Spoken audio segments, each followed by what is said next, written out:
My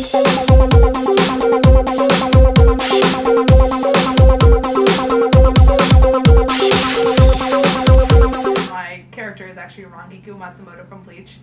I'm cosplaying this character because she's one of my favorite characters, and I got sick of people not paying attention to the finer details of this character. So I called up my costume maker and said, I need this to happen, and we need it to be the best one ever. Rangiku is the typical blonde bombshell. She is that character that has been based off of what I would say would be every Asian fanboy's Caucasian woman fantasy. She's a flirt. She hates paperwork, and she's so good at what she does at flirting that she gets everyone else to do the work for her. And she's also a drinker. She drinks and gambles. It turns out she's actually really smart and a fairly good fighter. I'm one of those ones where I don't have the time to make my own cosplay and don't necessarily have the expertise, but I work a lot and I have the money, so I commission mine.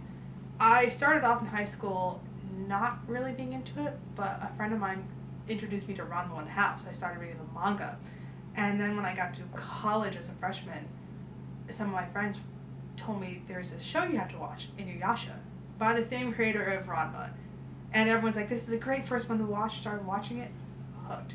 I started going to conventions in 2007, took a break, and then continued in 2011, and I started staffing conventions. And at first, I really wanted to cosplay, but I wasn't very good at balancing my duties with being staff and also being cosplay. And it was eventually after my third convention that the higher ups were like, staff can cosplay. I'm like, all right, let's do it. But as someone who staffs a lot of these big conventions, I've actually had to go up to young women before and tell them to pull their shorts down, tie your shirt around their waist. So if you're at a cosplay gathering, that's one thing when it's just you and your friends, but when you're at conventions, especially like Anime Expo, where there's so many people there and so many children present, it's one of those things where you need to find that line that defines like sexy from whore. And if a staffer at a convention has to come up and tell you to cover your bum, you've crossed the line. That's what dance tights are for, ladies.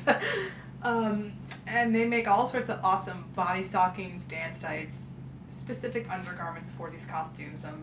And really, if you're going to be a sexy cosplayer, utilize the proper undergarments. There becomes this stigma that you have to have the perfect body, have perfect skin, be tiny and petite, or every single cosplay you have to do, if you're not scantily clad, it's not sexy. My biggest piece of advice, be comfortable and confident.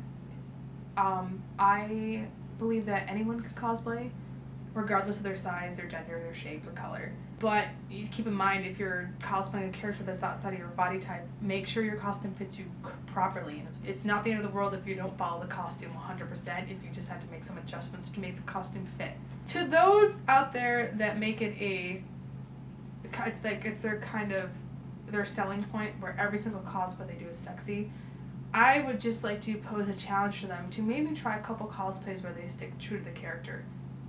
To show just everyone, even their fans, their female and male fans, that hey, it can be done, it can still be done really well and it can be sexy.